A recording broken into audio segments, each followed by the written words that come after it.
Okay, I neglected to announce last time that our Shear Through the Year is sponsored by Dr. and Mrs. Menachem Marcus, a member of their aunts, and two elderly women who I knew because they were in my community in Englewood, Irma Hass and Hilda Meyer, Aleim Hashalom, and they came on Aliyah at the ages of 80 something. At that point, they'd made a big deal about it because they were the oldest Olim in a long time, apparently. Okay, we're still rooted now at the beginning of Sefer Shmot, at the beginning of the story of OUisrael. We are in the midst of slavery. We are past the moment where Paro has said, any male child, hayora tashlichuhu, you have to throw it into the river. And we're at the point where Moshe is going to come on the scene. And first impressions are important, right? First impressions are important. And that, you can't hear me? No, you can't. Okay, is that better? Okay. Let me know. That's all. Thanks. First, I don't want you sitting there and not hearing me. First impressions are important. And we have to want to take a look today at the way that Torah introduces the greatest leader we've ever known. And what we find is that there are two stages to this introduction, one in Parshat Shmot and one in Parshat Va'era. And both of them, each of them, are filled with problems. Let's take a look at the first. We're taking a look at Shmot, Perek Beis, Pasuk Beis. Again, we're in the midst of slavery. The Torah has just is moving from the slavery to the birth of Moshe. Vayelech ish mi beis Levi, vayikach es bas Levi. Vatar ho isha vateled bein, vatera oso kitovu, vatitzpenehu shlosha yerachim. All right, let's translate that in accurately as we can. A man went from the house of Levi, and he took a daughter of Levi. They're both from the Shevet of Levi. Vataro isha vateled bein. The woman became pregnant and gave birth to a child, to a male child. Vatera kitovu. She saw that he was good. It was good. Vatitzpenehu shlosha yerachim. And she hid him for 3 months. All right, I made things easy for you. I probably won't do that again. I put all the questions on the sheet, so don't look at it. Tell me what questions you have when you read that paragraph. Yes. Perfect. Right. Question number one. Why ish mi beis Levi and isha mi bas Levi? All right, and that's going to be a problem that will be exacerbated by the second position. Yes. Are they related to each other? That's an interesting question. All right, very good. Yes. Oh, anybody else? Yes. Why does it say he was good? What does it mean? He was good. Doesn't you look at an infant? You just give birth to an infant. You're going to say it's not good? I mean, it doesn't make much sense, right? Yes. Right. What is right? He had children before. What is the phrase? Vayele? Why does the Torah say he went? Right? Where did he go? What did?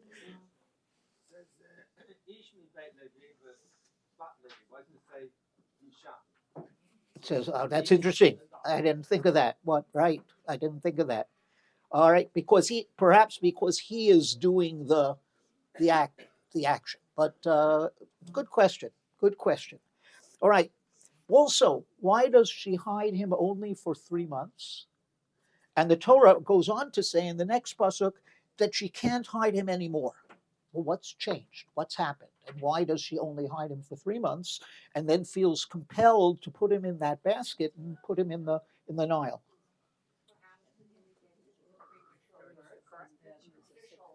Okay, good. We'll see that's one of the approaches. Let's hold on to that. Okay, so we're not going to answer those questions yet.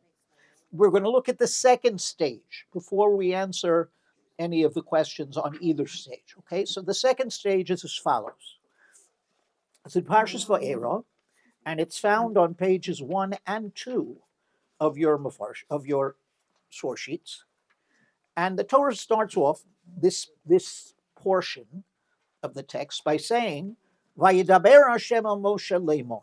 Hashem spoke to Moshe lemor, "Bo daber el Paro melech Mitzrayim, v'yishlach es bnei Yisrael me'arsa."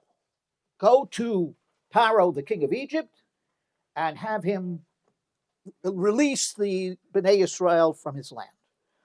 Vayidaber Moshe lifnei Hashem lemor. Moshe says, "Hey, bnei Yisrael lo yishmu elai." Right? The Israelites don't listen to me. How will Paro listen to me if they don't listen to me? But I guess Moshe didn't know what the Jews are like yet, right? Because I would say the fact that they don't listen to him is not indicative of whether they'll listen to someone else. All right? And I am hard of speech. And we're not going to talk about that today. That's something that we will examine at some point. Be'ezras Hashem. Vaydaber Aaron vel Moshe. All right, so God is telling him, you're going to go, you're going to go, you're going to go. And then all of a sudden, in the underlined section, Eile Roshei Beis Avosam. These are the heads of the family of their fathers. And the Torah launches on a genealogical list from Reuven through Shimon, right? Through until we get to Levi. And once we get to Levi, the Torah tells us that if you take a look at, where is it here?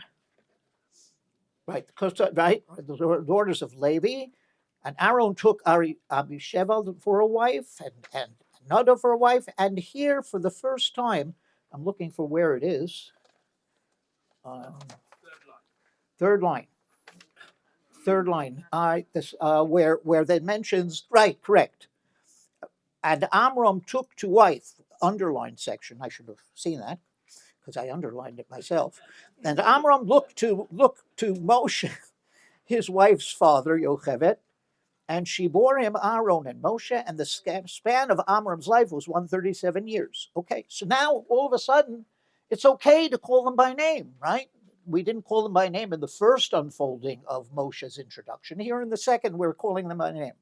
And then the Torah continues to go on with this genealogical survey until they get to the end of Levi's genealogy. And then the Torah all of a sudden goes, this was Aaron and Moshe to whom Hashem said, take the Israelites out of the land.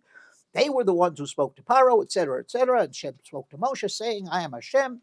So that's the second introduction. Second introduction is found in that genealogical list. Again, don't look at the sheets. What questions would you raise? What, excuse me? Okay, good question. Why stop there? If you're going to give the genealogy, you should give the genealogy of Bnei Israel. Excuse me? That's right. But then, if you have in Vayechi, you have very negative brachos that Yaakov gave to Reuven, Shimon, and Levi. And I heard that this is a correction, that before we get to the genealogy of Levi, you really have to know that everything was okay. Interesting. Interesting. Okay, that they were all. It's interesting because there is a point in the Torah where Reuven does something that's questionable, and in the next sentence it says that Bnei Yisrael were 12, and the rabbis explain, and that's Pashut Pshat, I think. The rabbis, what you're suggesting is midrashic. Pashut Pshat is, why does it have to tell us they were 12? Because Reuven was not ostracized for what he did, and he still remained part of the family. Biggest question, yes. Maybe because Moshe is they're questioning why why Moshe has to be chosen when there's Reuven and Shimon Right. ahead of him. Interesting. Why Why are you choosing me? Correct. Okay, good question. Yes. Well, it seems like the only relation to Moshe's wife in his genealogy is, I think, 80 years old at the time. Right. Interesting. So why not give it when he's born? All right. Okay. So number one, that let's start with that question. It's a question. Go ahead. Two things. Why are they mentioning Amram and Yocheved now? Right. And the other is, why are they telling us how long Amram Good lived? question. Good question. Okay. Now let's take it step by step. All right. I'll repeat. You can't hear them. All right. The question. There were questions. Her question is apparently there are a lot of questions. There are. Why does it give Amram's age, and why does it tell us that Amram took a wife again now? What? Dodatot appears that she was his aunt. We're not. Torah hasn't been given yet, right? Yaakov marries two sisters, but right. In other words, a pashut pshat is we're not bound by those laws yet, and you could marry your aunt at that point. All right. Now, nobody asked the most important question. Why are we talking about Pinchas now? Good point. Why are we talking about Pinchas now? Okay, other than he's part of the genealogy, but that's not the most important question. But right, why does it? I think I'll say it a little bit differently. Why does the Torah interrupt the storyline in the middle, right, to give us this genealogical table? This doesn't belong here. What? Where's Miriam? Where's Miriam? Okay, good question. All right, good question. All right, but it's talking only about the male descendants. Well, then it talks about Yocheved, but very. What? Say again. Right. Very good point. That there is in Bereshit there are two versions, in the text of the unfolding of man's creation, and that's Rev. Soloveitchik has beautiful Torah on that. Yes. When it talks about base Levi, bas Levi, it is establishing the idea of bias, the mincha, milaha mancha, of the whole idea of this is going to be shemos with the Bnei Yisrael. All right. She's suggesting that this is okay. That anybody could do this. Okay. Let's hold up. All right. It's basically setting a stage when it says Vayelech ish mibeis Levi kakas bas Levi for the creation of homes. Okay, we're going to stop there, and let's take a look at the critical questions. Okay, the critical questions among them, and there were others that you asked. Most importantly, I believe, why does the Torah stop in the middle of the story? Right? Look at the Pesukim at the head and then look at the Pesukim at the end. The Pesukim at the head says, this is Aaron and Moshe. There, God tells them to go, etc. Then it stops for the genealogical table. And then again it says, this is Aaron and Moshe, ... And one wonders, why does the Torah place that here? I'm holding up on comments now because we had a lot. All right. So, and also, Amram and Yocheved are mentioned for the first time here. Why was it not appropriate to mention them in the first unfolding? Why was it Ish mi beis Levi, Isha mi bas Levi, right? And in this case, Amram and Yocheved are mentioned. So let's take a look at some of the answers to the questions. All right, let's begin. And I also ask, if the Torah was determined to keep their identity secret, then why does it reveal it now? All right, so let's begin with Vayelech ish mibeis Levi. The first comment we're going to make is actually I'm going to take an aside first.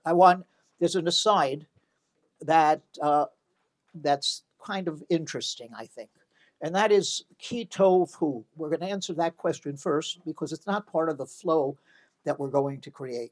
Why does the Torah say that she sees the child and the child is good? What does that mean? right? It's not normal. And here you find, and here's a perfect example of a grandfather and grandson commentaries who take totally different approaches, one medrashic and one pashut pshat.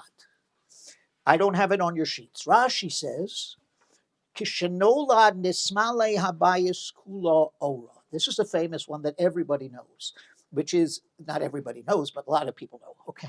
And it's found in the Talmud. And the Talmud says that when Moshe was born, the house was filled with light. That was miraculous, that somehow, and that's what kitov hu. Well, my goodness, all right, the child is born, the house is filled with light, this must be something special. All right, that is Rashi, and Rashi basically is saying, I can't accept the pashut pshat that tohu means what?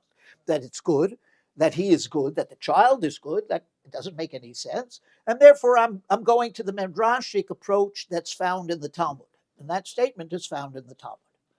His grandson, the Rashbam, who I every time we quote him, I tell you he's my favorite classical commentary because he insists, and says he does, insists on staying close to the pashut pshat.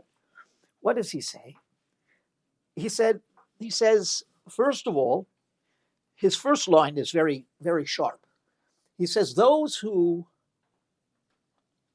accept the interpretation that she's simple interpretation that she saw the child was good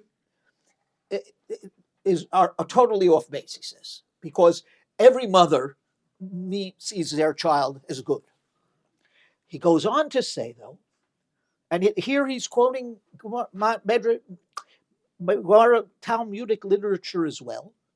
Shemanu lo ha-mitzrim sheyom shechazira. The Mitzrim basically started counting, not only for her, but for every Jewish woman who was becoming a mother. They basically said, okay, she's giving birth now. She's started becoming pregnant now. She's going to be giving birth in 9 months. 9 months from now, what are we going to do? We're going to come and get that baby. And they were accurate. In other words, they were following. But she, and therefore they checked by Yochevet at the end of 9 months. But she gave birth after the 7th month. The child was born early. All right. And says the Rashbam, go back to Genesis, go back to Bereshis, Vayar Hashem ki tov, he says. We spoke about this at times. What does ki tov there mean? That he sees that it's reached a point of its completion and wants it to stay at that. That's what Vayar Kim ki tov, because you can't say again there, God saw it was good. Everything he creates, he's creating it, right? So it has to be good. Why is it that the Torah says V'yara Elokim ki tov? Because it reaches a point in the Bria of completion where God is moving from creating to sustaining, and that's V'yara Hashem ki tov. Says the Rashbam, it means the same thing here. What does she see? Oh my goodness, I gave birth to a premature child.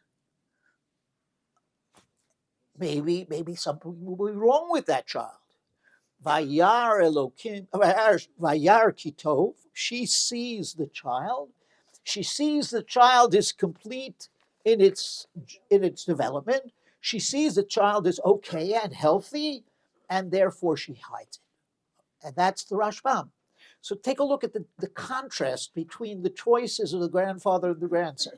The grandfather, Rashi, will go to Midrashic literature when he has difficulty with Pashut Pshat.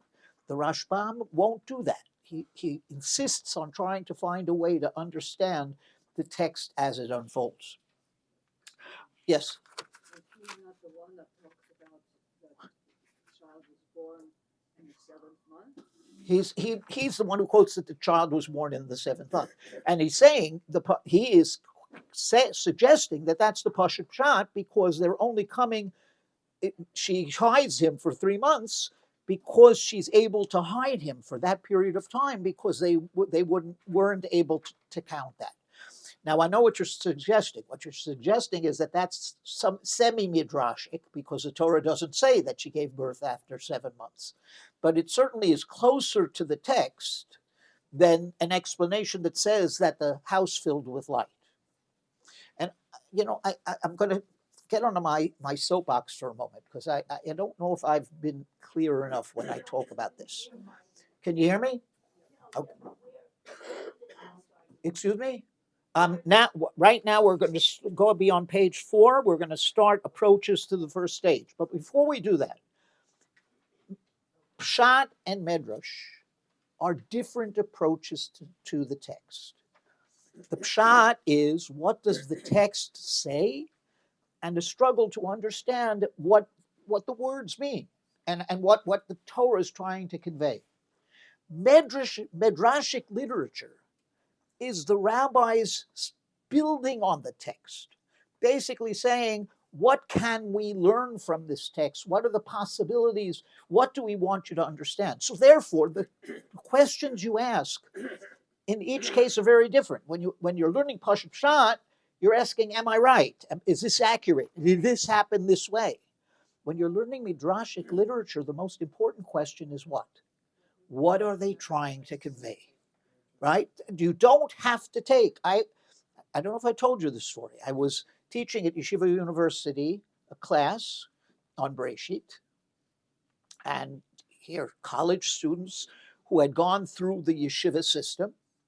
And I said, and it says Shnei Amorot HaGedolim, the two big luminaries, and then it says the big luminary and the small luminary we were created. So why does the Torah say two big luminaries and then the bigger and the smaller? So the Medrash suggests that the sun and the moon were created of the same size, that the moon complained and said you can't have two kings wearing one crown, and God said, therefore diminish yourself. And we actually say that the time will come when as a kapara, God will make the moon big again, etc., etc. So I turned to them. I said, why does this? I just said, let's take a look at the text here. Why does it say Shnei Maros HaGedolim and then Bara Gadol Mara Katan? So hands shot up because the moon complained. It was originally the same size as the sun. So I said to them, let me know something. How many of you think the moon can talk? I'll ask a more important question. How many of you think that in order to be an Orthodox Jew, you have to believe the moon can talk? Right? In other words, do you have to believe every dot of a medrash as historical fact? And the answer is no. You have to look at the medrash. You have to say this is a rabbinic teaching. Now I will tell you, and this is my soapbox, ask your children and grandchildren, particularly your grandchildren, to tell you about Parsha on Shabbos. They will spout medrashic literature as if it's text, and they don't tell you the text at all. They basically go straight to the medrash, and there's no indication that they are to understand, and they believe it. They're going up thinking that that's in the Chumash. Yosef was put on a Bezdin or his brothers, and this and that, and all. It's all important, and the midrashic literature is important, but first teach text. And you do an experiment. Ask your grandchildren, if they're with you, to tell you some Chumash and see what they say. And I'll tell you one other thing before I go on. And one of the things I did, it was my wife's idea. Many of them were good. Most of them, all of them were good. All of them were good. I'm on tape. I'm on tape here. All right. One of the things I did was, as a rabbi, when I was into my rabbinic role in Englewood, was Friday night. First it was in our house, then it was moved to the shul. I would get together with the 5th through 8th graders and their parents, and we would learn the Parsha. And I was amazed at what the kids could understand in terms of philosophical ideas that you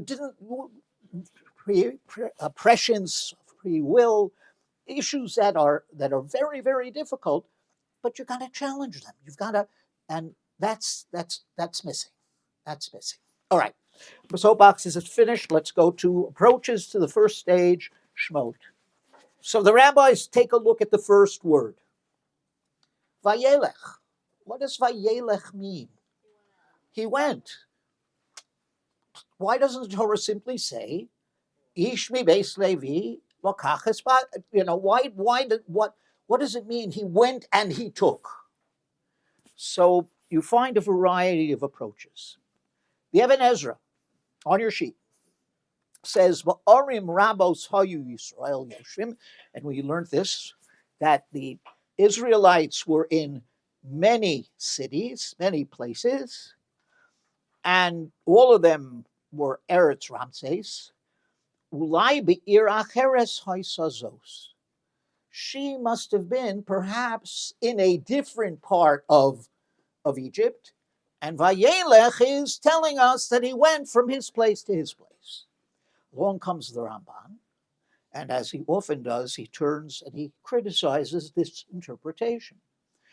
Rabbi Elazar Omer ki ba'arim rabos OUisrael yoshvim, and that he quotes the approach of the Even Ezra that they were living in many cities, and perhaps she was in a different city, and therefore he went, means that he went from one city to another.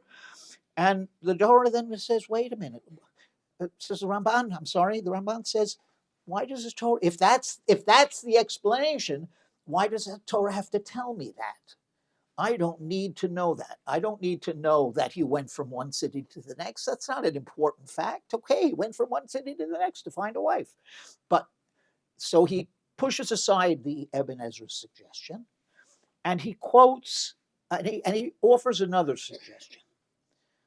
He says, Vayelech ish mi beis Levi. The word Vayelech, says the Ramban, is often used to indicate that a person is doing something important and courageous, generally courageous. What was courageous here? And those of us who, I'm not the child of survivors, but those of you who are can know that this was on their minds. Basically, giving birth to a child in the darkness of Mitzrayim was a courageous act, right? Basically, you don't want to bring a child into that world. So Vayelech ish mi beis Levi, says the Ramban, basically says he went, he did it, he did this because it was difficult to do and it was important to do, and he did it nonetheless. That's the Ramban.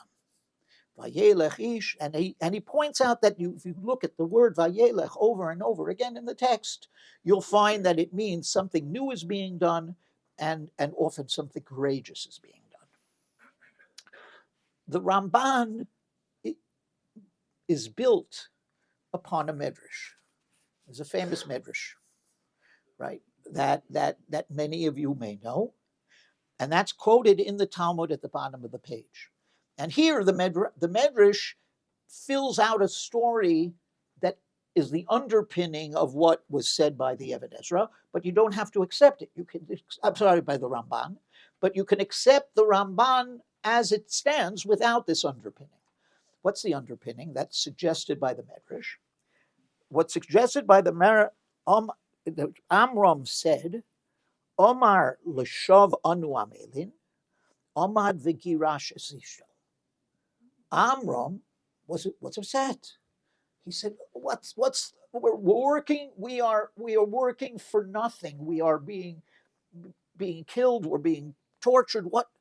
And he said, under those circumstances, in that kind of world, I don't want to bring children into this world. And he divorced his wife. And because the Medrash says, because Amram was a leader in the community, everybody divorced their wives. Along came Miriam to Amram, and she said to him, your mandate is worse than Paro's. Paro only, and it's in your text here, Paro only made an edict upon the male children, and you're making an edict upon the male and female children. In addition to that, and this is interesting, Paro only robs them of this world. You're robbing them, because they've never been created, of this world and the world to come. When Amram heard his daughter's arguments, he stood up and he took back his wife. And that's Vayelech Ish, that he decided to get remarried. Now, again, I said this is a beautiful medrash. It's the underpinning. It's not written in the text, which is the underpinning to the Ramban's approach, possibly, which is the Ramban's approach is he didn't want to bring a child into the world, and Vayelech is to indicate that he made the courageous decision to do so. He criticizes the Ibn Ezra, who said, I told you this, that Ibn Ezra says he went from one city to the other, and the Ramban says, why do I need to know that? Based on something we learned last week, how would you defend the Ibn Ezra? All right. One of the things we learned last week, as a prelude to the slavery, was that although Yosef and Yaakov wanted them to live in Goshen, and Yosef, the great cosmopolitan Jew, is the first Jew to orchestrate, is the first person to orchestrate the first Jewish ghetto, right? What do the Israelites do? And again, they're not Jewish yet. What do the Israelites do? What the Israelites do is they break out, right? And they fill the land of Mitzrayim. And we spoke about that as a prelude to and the suggestion was made by commentaries that instigated, or if not instigated, then increased the anti-Semitism around them. In other words, because the more you try to be like them, the more they push back. And that becomes so therefore, the Ibn Ezra is saying they went from one, she had to go from one city to the other. He's actually underscoring a point that the Torah wants us to know, that by this time, they're not living in one place, but they're living in numerous places. Okay, so the Ibn Ezra can be defended, but the Ramban doesn't accept that defense, apparently. Next, the name omission. The name omission on page number 5. Is that 4? 3? 5. No. Page number 5. I was right the first time. All right. Vayikach es bas Levi. So the Ramban says, if you take a look at the Ramban says that the names of Moshe's parents are omitted because the Torah ultimately wants us to offer a full genealogical outline that comes in Parshas Va'era, and it does not want to interrupt the narrative before Moshe appears on the scene. It wants to interrupt it only after Moshe appears on the scene. Now, it's an interesting explanation. I don't know, why does the Torah not want to do it before Moshe appears? And especially given the fact that that text in Va'era is talking about the moment where Moshe and Aaron are going to start going to Paro. Why does it stop the text in the middle? That was our question. So the Ramban doesn't direct that. He just says we're pushing off their identity until after Moshe's born, because he doesn't want to interrupt the storyline. Somebody once said to me that the greatest bracha a parent can have is being known by their children. All right. She said something very beautiful, that someone once said to her, and I've heard it too, that the greatest bracha a parent can have is being known as the parent of their children, right? That their children have exceeded. All right, but that's beautiful. And that's part of what I'm going to say. Rav David Sperber suggests something in the Michtav LeDavid, which I thought of myself and then found it by him. The Torah omits the names of Moshe's parents to underscore the limitations of yichus. The Torah leadership is earned, not inherited. And this is very interesting because the Torah later in Bamidbar, there's a very strange paragraph where it says, these are the generations of Moshe and Aaron, Eila Toldos, and then it just gives you the sons of Aaron. It doesn't mention the sons of Moshe. And it's mysterious. Why doesn't it mention the sons? It introduces that it's going to mention the sons of Moshe or children of Moshe, and it doesn't do it. And there are all sorts of traditions there. But the fact is that Moshe's children disappear from the scene. They don't play. And today I can, identify Aaron's children, right? I can today identify Aaron's children because they are descendants of Aaron's children, the Kohanim. Any Jew who's a Kohen, right, is a descendant. And I don't know if many of you may have heard this, but years ago there was one Ashkenazic Kohen, a professor, I think, who was in the minyan, and he saw a Sephardic Jew being called up as a Kohen, and he said, "That's my relative. Is there a way to check it out?" And he went back and they looked at the DNA of Kohanim, and they found that to a large measure, every Kohen had a specific marker in their DNA, which was not found in the general population. So that generally the Kohanim that means they were being true to their heritage. The Kohanim were saying that the Kohanim are actually Kohanim. Very beautiful thought. Yes? Later on, when Moshe's children are not mentioned there, you could learn the same conclusion. That's correct. Well, that's why I'm bringing it up here. That's why. Thank you for saying that, because I didn't make the connection that I should have. This is the same message.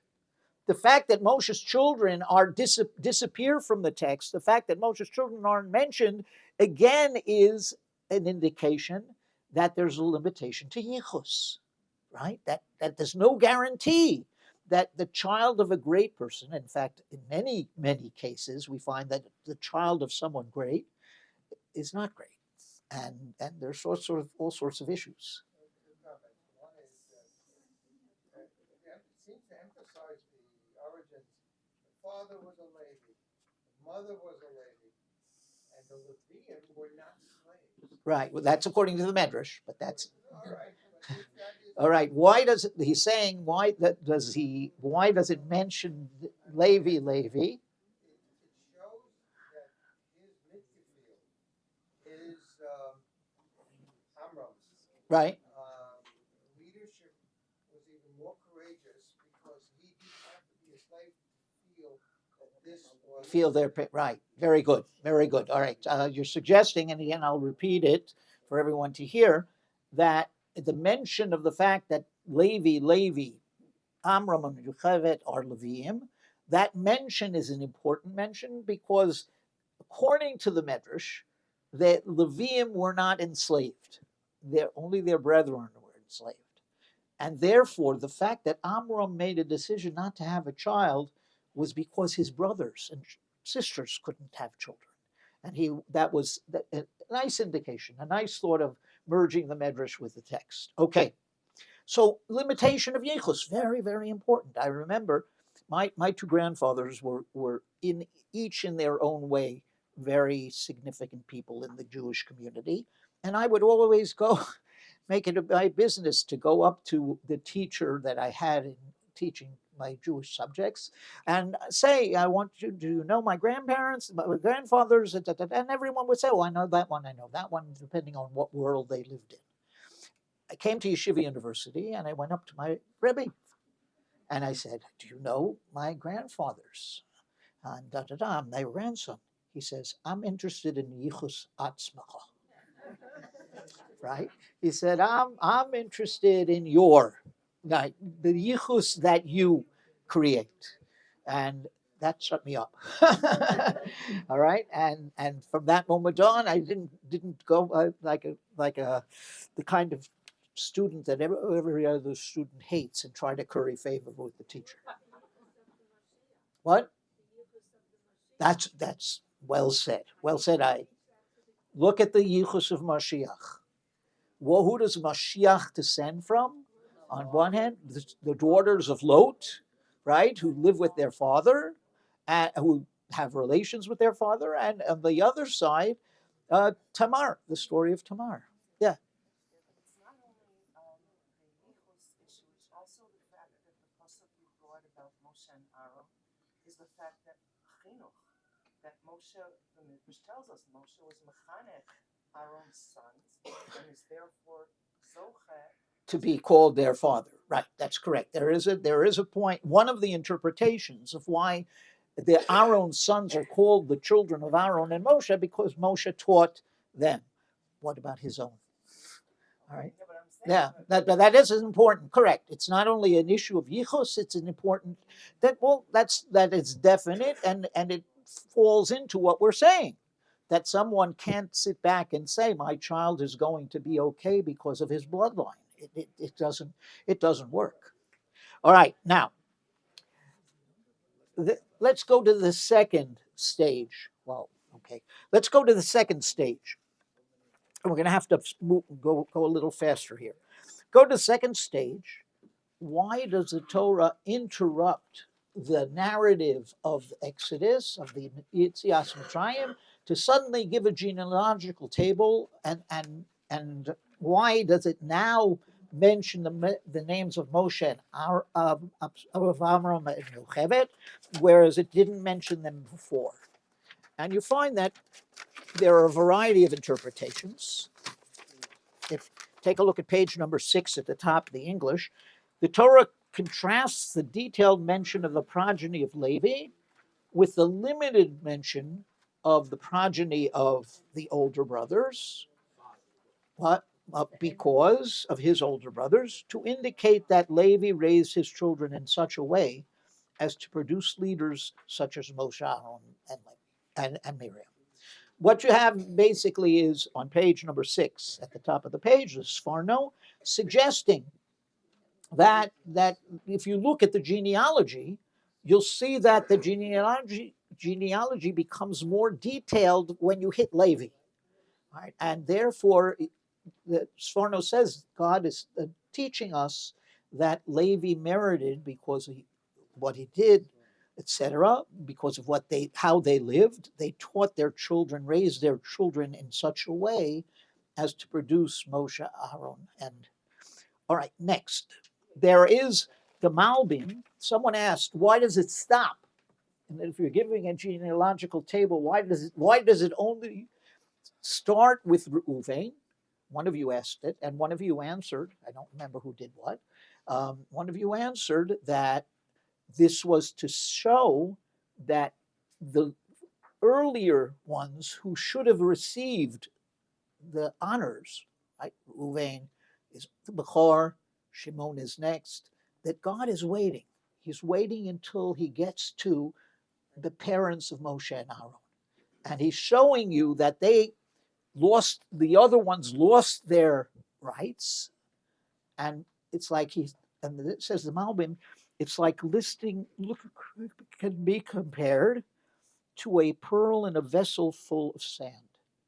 He says that you're looking for the pearl. And that's what's happening here. That's why it stops the genealogy with Moshe and Aaron, and why it tells us the earlier genealogy. Now, Shimshon Raphael Hirsch says something very interesting, which, again, I have to admit I thought of myself before I saw him, but I'm quoting it from him. This is a critical moment in the Exodus story. Moshe and Aaron are about to begin their mission. And to add to Hirsch, and about to create many, many miracles, or to be involved, not to create the miracles, but to show many miraculous events. What's the danger? The danger is that you will perceive them not as individuals, not as human beings, but as gods. And therefore, right at this point, where they're successful, the story is about to turn. Until now, they were unsuccessful. They went to Paro, and Paro just made it worse. Now they're about to succeed. the Torah stops and says they were people. And they were human beings. And not only were they human beings, but I'm going to show you their aunt, their uncle, I'm going to show you where they come from, stop the narrative in order to ensure that, and I believe that's the answer that I like, because I believe it could be Pashat Pshat, which is this is a critical moment. And what I would say is, pagans believed that their heroes were gods. Christians believe that their heroes are gods. We believe that our heroes are people. And we look at them as great people, greater than we can that, but we can aspire to them. If you believe your hero is a god, you can have hero worship, but you can't have hero emulation. You can only emulate human heroes. And therefore, anybody who suggests that Moshe was heaven, a malach, or heavenly, or not human, no, he was a human being. And that's what's important for us to understand. A significant sign point, which I'll just take the first on page number 7, is the fact that at the end of the paragraph, at the end of the genealogy, it says, Hu Aaron u'Moshe. It doesn't say Hu Moshe va'Aaron. It puts Aaron before Moshe. So along comes the Rashi and others. That's to show the equality between them. That's to show that they were equal in God's eyes. Along comes Rav Moshe Feinstein, the great towering sage from our earlier time here in our century, in the 1900s. How can Rashi make this claim, he says, when Moshe was the greatest leader in our history? And he answers something that we've spoken about before, which is each one fulfilled their destiny to the fullest. And that's all God expects from us. God doesn't expect me to be a Moshe. God doesn't expect me. The famous story of Zusha, who on his deathbed says, well, I'm not afraid that you're going to ask me why I'm not like Aaron, I'm not like Moshe. I'm afraid what? Zusha, why weren't you Zusha? Why weren't you what you could have been? That's what I'm fearful of in terms of my judgment by God. Another significant side point, which I'm not going to talk about now because we're running out of time, is the balances between and I will do it in a future, Ezras Hashem, in a future class, I'm sorry, what was that? The balance between the partnership of Moshe and Aaron, why that had to be, and what that teaches us. I'd like you to think about it a little bit. What are the differences between them, and how do they create a balance? But now let's go back to our text. Now let's take a step back. The double unfolding really teaches us the balance that's true when it comes to the children and their growth. And that is, the first unfolding teaches us the limitations of yichus. The second unfolding teaches us the importance of family. And yes, that your parents will play a major role in how, or should play a major role in how you are formed. So therefore, there's a balance between the fact that you are you and the fact that this is the family you come from. And it's not based on how great that family is. It's based upon how much effort they put into your education. I often said as a rabbi that parents in this era don't want to be parents. They want to be their children's friend. And therefore children don't grow up in so many homes. I remember I had a frightening experience where someone from my community, it doesn't really matter who it was, came to me, and she actually was a pediatrician, and she said, I found my 5th grade daughter, I think it was 5th grade, maybe it was 8th grade. I found my 5th or 8th grade daughter, I don't remember which one it was, in her room with cocaine. Oh my. And I don't know what to do. I don't know how to handle it. So we spoke. We spoke about the importance of teaching, how to handle it, how to get the help for the child. Their children grew up beautifully, by the way, eventually. But after, and one of the things was that keep him. She said, I have to keep her away from bad company, particularly even this child in the community. It's affecting her negatively. We said, right, you have to do all those things. And she said, okay, that's important. Thank you. You've told me what's important. And as she was going out the door, she turned and she said, but I'm not sure the housekeeper's going to enforce all of this. Oh my God. And she cut the door. She shut the door. And I just sat there stunned. I just sat there stunned. But that is how many children are growing up today where the housekeepers are raising the children. How many children are growing today in homes where the understanding is that school teaches the children. I don't have to teach the children. I mean, that's the whole issue that occurs when we consider the establishment of Talmudei Torah, right? The Talmud Torah, after so many, I taught in the Talmud Torah. Parents would drop off their kids.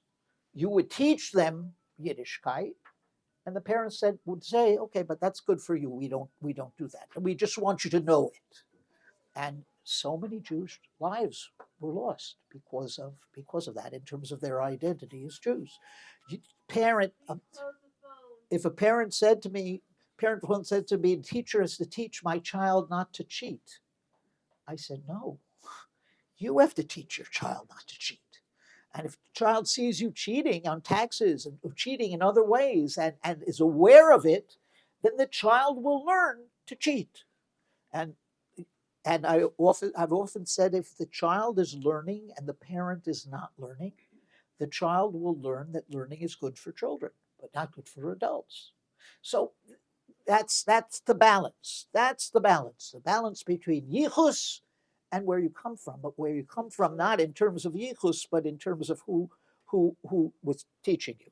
Let me just get to the end here, and then we'll take a look at one other phenomenon that I think is so important. Moshe's life is bound up, encompassed by the word Vayelech. It's a Vayelech ish mibeis Levi starts his career, and at the end of the Torah, in one of the last parshiot named Vayelech, it says Vayelech Moshe, and then tells us all the things he said, and it does not tell us where he went. And we don't. So what is it trying to teach? So Moshe's life was marked and formed by Vayelech. Every time Moshe has an opportunity, hesitatingly sometimes, but he takes it. For example, it says, as he's walking, Moshe sees the sneh and he goes aside to observe it more closely. And then it says, and God saw that Moshe turned aside, and God begins to speak. When they arrive at Har Sinai, strangely it says, Moshe went up the mountain on his own, and God called him to the top of the mountain. And basically, in each of those cases, maybe what would have happened if Moshe didn't turn aside to look at the burning bush? Right? What would the story be? So what we're saying is that Moshe's life is bound up by this concept of halicha, of initiative. And now compare that to someone else whose life is bound up by the root word of halicha. Avraham. Lech lecha at the beginning of his career, lech lecha at the end of his career. And I'm not quite sure what the Torah is trying to convey, but I believe that there is a message in that. And that both of these individuals, it was halicha that marked it, but lech lecha in the individual era, so it was lech lecha, go for yourself, go to grow, and vayelech was to include others in that halicha. Yes.